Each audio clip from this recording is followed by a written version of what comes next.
You know, and this is the thing. Like, you're not telling me that Real Madrid need a full strength 11 to beat 90% of the teams in this league. They don't. This is what They I'm do saying. not need it, bro. Endrick has You played realize, 500 minutes this season. 500 minutes, bro. yeah, it's dark, and you realize it. The time I realized it was in 2020, yeah, when the man then went to AFCON, innit? Yeah, and I was thinking, oh, are we finished? Like, are we done for? Like, kind of thing. Man went to AFCON. Not are we finished, because the league was kind of wrapped up these times, but like, it wasn't like a mad thing. It wasn't a proper mad thing in the sense that anything can still happen. I see Oxlade-Chamberlain jump in the team. I see James Milner jump in the team. And I see Lallana jump into the team. Yeah. Because obviously Mane wasn't there, Salah wasn't there, Keita wasn't there. Yeah. I think we had another injury as well. And Lovren had come in. Lovren had come in as well. Bro, we looked, and Origi had come in. So Origi was starting games as well. But we were still popping teams same way. Do you know why? Because we were playing teams like Leicester and that, bro. Well, exactly. Oh, obviously, okay, and I know Leicester were decent back then, so I'm not going to discredit Leicester's thing in 2020. They weren't as bad as what they are now. But I'm saying that we were playing teams, Rants, you're playing teams that are like 14th, 15th, yeah, at home.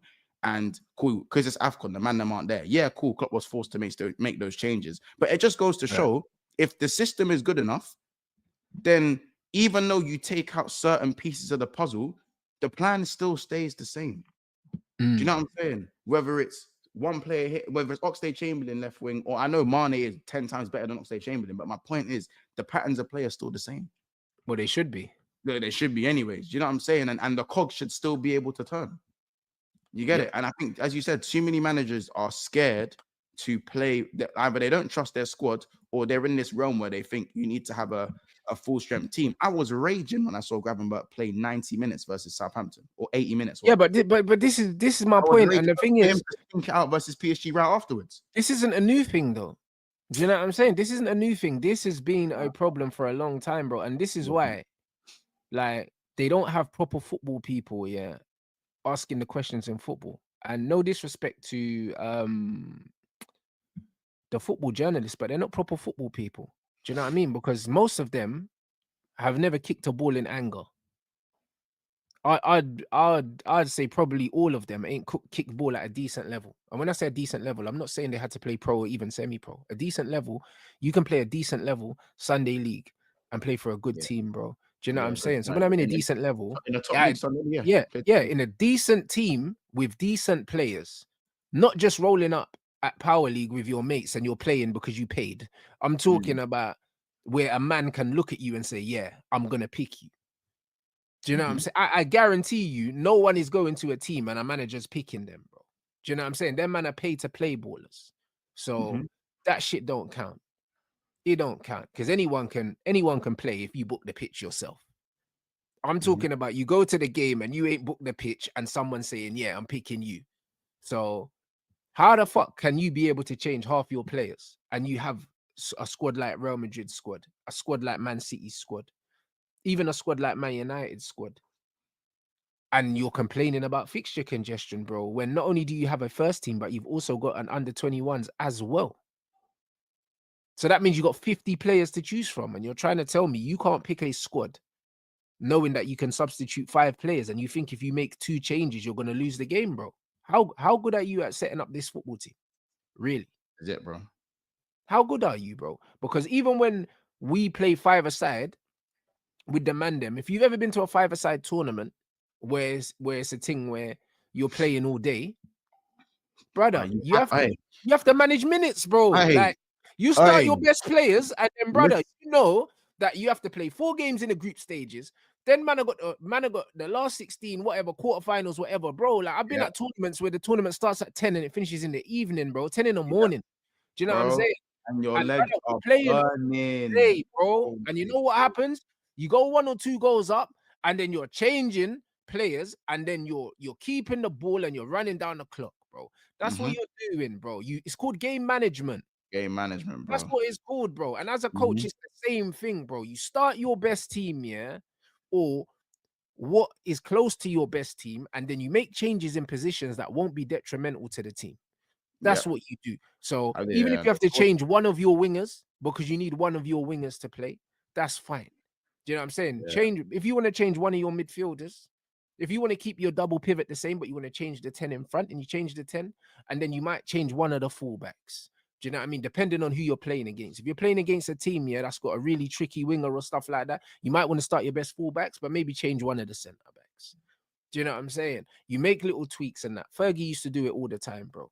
We used to always have 1 or 2 changes in the team. The lineup was almost full strength, but maybe Darren Fletcher's on the right instead of Bex, or do you know what I'm saying? Maybe we'll change one of the midfielders, or maybe we'll change one of the centre backs, or maybe instead of Gary Neville at right back, it might be John O'Shea or Wes Brown.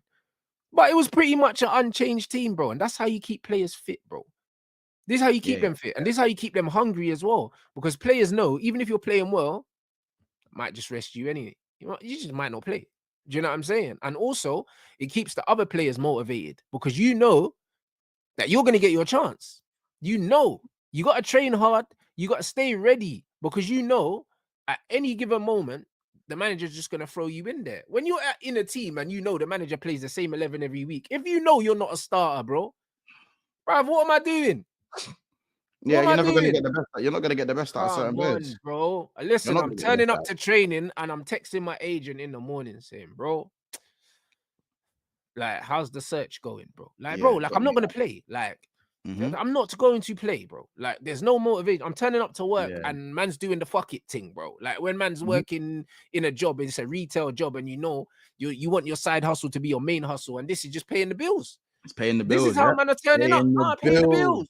That's the one, man. That's it. You're telling your agent, you might leak this one to the press, though. That's it. Yeah, leak this one. Leak this link. Crazy. Tell them I want the world to know I'm available. But I don't, you know what I'm saying? Leak that to the press, bro. This is what I'm trying to say. Certain man know no matter what they do, they're not getting no game time. They know that. Do you know what I'm saying? And how can you know you're not getting no minutes when there's 5 subs, bro? That's why when I was seeing Man United, when Anthony weren't getting no minutes, not even fuck it minutes. And I'm thinking, hold on, we got 5 whole substitutions, and the manager's got 3 keepers on the bench. Hey, bro, listen, 3 keepers, 3 keepers, 3 keepers, and we got whole under 21s as well. You know, and man got 3 keepers on the bench. Are you taking a piss? And the man are talking about injuries. We've got 3 keepers on the bench, bro. Like, what are we doing, bro? What are we doing? Even when we talk about some of the best teams in the history, like, I think even the rotation was still minimal at that time as well. In those times, there was still minimal. There's still been minimal rotations at the top level, and I understand because there's certain players in teams that feel like or play like they're almost undroppable. But I think that's because egos are at all-time high in football. You know what I'm saying? The level of football has dropped, but the ego has risen. Do you know what I'm saying? You got, man, and don't get me wrong, players throughout the time have always been annoyed with getting subbed off. Iron Robin was one of the kings of it. You know what I'm saying? He was one of the kings of throwing his toys out the pram. You know what I'm saying? But at the end of the day, I still think nowadays, I think, you know, players getting subbed off, not being happy about it, I just think no player is undroppable. No, but bro, but the thing is, the reason why players are unhappy about being subbed off is because they're not used to it, once. Brother, if I'm the coach, I'm letting everyone know I'm subbing players off. Ain't got nothing to do with performance. If we're winning, I'm taking you off. Don't complain. Do you know what I'm saying? Like, I'm not taking you off because you're playing shit. I'm taking you off because everyone needs minutes. Everyone needs to be fresh. It's a long season, bro. And I'm trying to keep everyone fit. So it's a mental thing. Players get upset, yeah, because they feel like when they get subbed off, they're like, rah, so-and-so's playing worse than me, blood. Why is it me? But when I'm letting you know that I'm subbing people off and it's got nothing to do with performance, bro, nothing at all. If it is to do performance, you'll fucking know. Because if you're having a stinker and you get subbed, you know, innit? Yeah, you know. You know. I don't need to tell you you're playing shit. But the facts are, I'm subbing you off because I want you available. For the next protecting game, the players. and the game after that. And the game after that, bro. There's no fucking excuse. 5 subs, bro. Why is no one talking about the fact that we have 5 subs, yeah? And the injuries are worse than when we was playing football and man were tackling man waist height, bro.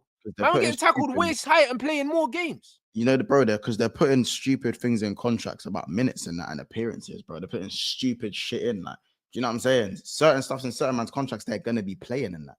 Like, do you know what I'm saying? Like, it's madness. It's madness. When you have 5 substitutions, yeah, I don't care what anyone says, like, I agree there's no excuse, but bro, what is stopping you from protecting certain players? Dead ass. Exactly. What's stopping you? What's stopping you from going, as you said, when a player has a sting card, they know, the manager knows, the crowd knows, we can all see it. Yeah. It's for thousands of eyes to see. But if a player feels like, if a player doesn't want to come off the pitch and they're being subbed off and the team's winning, that's a you thing. That's a you maybe didn't bag thing and you wanted to get your stats up or some shit. 100%. Some shit that don't matter. Yeah, man will be crying saying, "No, I was on a hat trick," or do you know what I'm saying? Some I shit was that don't matter, bro. or, Don't get or me like wrong. I had I've 2 been there. assists and that, or Yeah, don't get me wrong. whatever. I've been there. I've been on 2 goals, and the team are playing. I've got his number. I've got the defender's number, and I know I'm gonna bag another one, and I get taken off.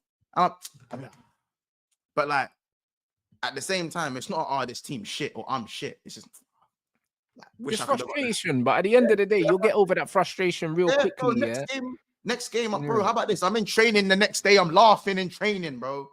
I'm laughing in training the next day. So 100%. Again, football's it's all a bit too emotional in terms of people pleasing. And you know me, Rants, I hate people pleasers. I hate yes men.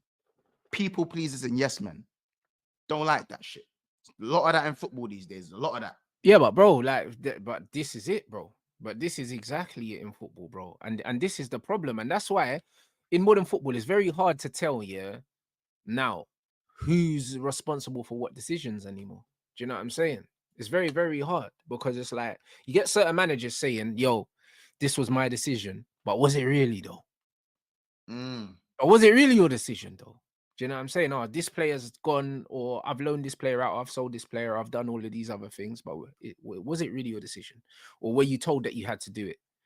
Do you know what I'm saying? Like, bruv, we just don't know, bro. Like, football's in a very, very it's a very weird place at the moment, bro. And I can't lie, I'm not enjoying it like I used to enjoy it, bro.